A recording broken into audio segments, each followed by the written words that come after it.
One thing I think about life when I think about the subconscious mind is the woman. I notice in life, when it comes to women, it's important to be careful what you say to a woman, especially if you're a father and you have a little girl, because uh, a woman is an emotional creature. Even when they're little, you can see when they're getting their feelings and they start to know themselves. Because what you say to a woman, that can really, like, really change them for a better or for worse. You got to remember, women are built here to receive life and to also give it back once they receive it from us. You know, and when a woman comes out of a relationship with a man that mistreated her, she tends to become like that man that mistreated her to the next man that she meets, because that man was a computer programmer of toxicity that downloaded into her, and then she get on to the next dude and start lashing out like the last dude did her on the dude, what she learned and received from that dude. So that's why, my daughter, she's 16. There's certain things that I tell her and teach her. I can't teach her how to be a woman, but I can show her things in life, and give her examples so that she can receive what I'm saying in her subconscious. And then these things will start to play out unbeknownst to her, and she'll start to tell me things like, "Daddy, I had a good day in school today." Like, "Daddy, I be praying. Sometimes I know how to pray, Daddy." Or, today a nice day, Daddy." Like, she finds good things in life, even though, you know, grown-ups complain about bills, and sometimes she hears my mother, her grandmother complain about things. And like, I teach my child and I pray over her every day, even all children. Holy Spirit, be with my child in school, surround her. And you know what I mean? Because things happen, and it's like you keep your children covered as well as yourself. But that subconscious mind, when it deals with a woman, it's very precious what you allow into that subconscious mind. It's very precious to damage the mind of a female child. That's a precious little mind. So you have to put the right things in her mind and save her from herself. My child, I don't allow her to look at videos where they compare dime pieces or 10, or this woman look better than that woman, and their hairstyles. I always, if I walk in, I catch her looking at something, I tell her, "Hey, change that channel right there. You don't need to know about all that, because that's going to have you thinking that you got to be like other women. No, love yourself for you. Don't be looking at, oh, her hair like mine. I need to change it like her." Baby, turn that.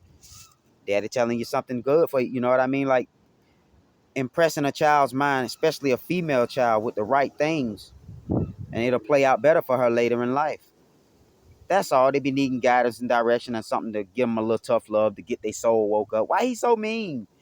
But then they realize why you were mean to them after the fact, and they realize you love them more than anything. You just got to get through their thick head sometimes, because they so dang on mean. You know what I mean? Some walnuts and some pecans that we crack when we eat nuts don't always crack off the first bang. You got to keep banging them till you get a couple of hard bangs in it, then they finally crack where you can eat the walnut or the pecan. I'm just saying. Some people here's like walnuts. You can't crack it off a tap tap, and the walnut ain't open yet. You gotta tap tap tap crack till it crack open. Now you're able to get into their heads, into that walnut brain of theirs.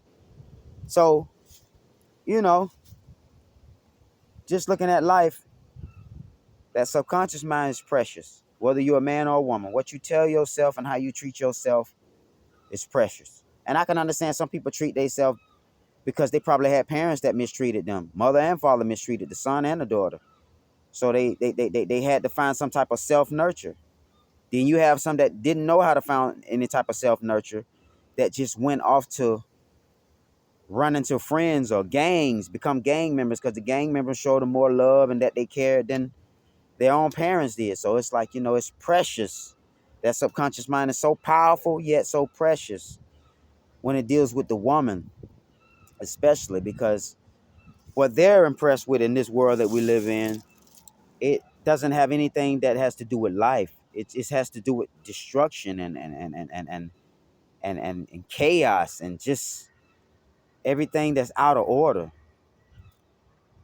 So when we train our women to cover their bodies, we teach our women the purity of it. We teach them the importance. We show them the value of it. We show them how life is a little different, and how It's not like what they see with the Cardi B's out here, the Megan Thee Stallion, but they see the Whitney Houstons and Lauryn Hills cover their bodies, had beautiful songs, powerful messages. You know, this is why they keep our women divided amongst each other, fighting. Jerry Springer even admitted on his shows that his shows brought a lot of toxicity about the ghetto to our people. He admitted it before he passed, because why would you want to put this display on image on TV? Females fighting, don't know who the baby daddy is. Now this ingrained in all of our children, and they see this. And then the children that break the generational curses are the ones that be like, I don't want to be like that. I have my child. I want to know who my child father is. I'm not going to be bouncing around with different men. I don't want to be like that. You have those young ladies that be the generational curses, and then they be better and different from their mothers and aunties that they saw on TV on Jerry Springer. It's like, life's so powerful. Divine intervention comes in the form of a female child that grows up and see all these bad examples on TV and musical artists and musicians, and they say, I don't want to be like that. I want to be more like Comparison for good reasons. I want to be more like Whitney Houston, who covered her body, and she made good songs for the youth. And I want to be more like Lauryn Hill, who had rap and hip hop and singing, down pat, but she still covered her body and wore her dreadlocks and beautiful smile, like, because there are women like this.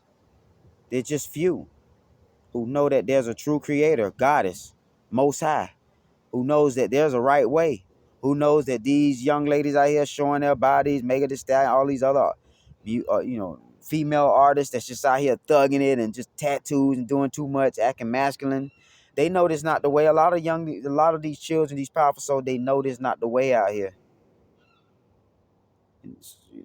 You'll be surprised. So that subconscious mind is so precious, yet so powerful. I love y'all.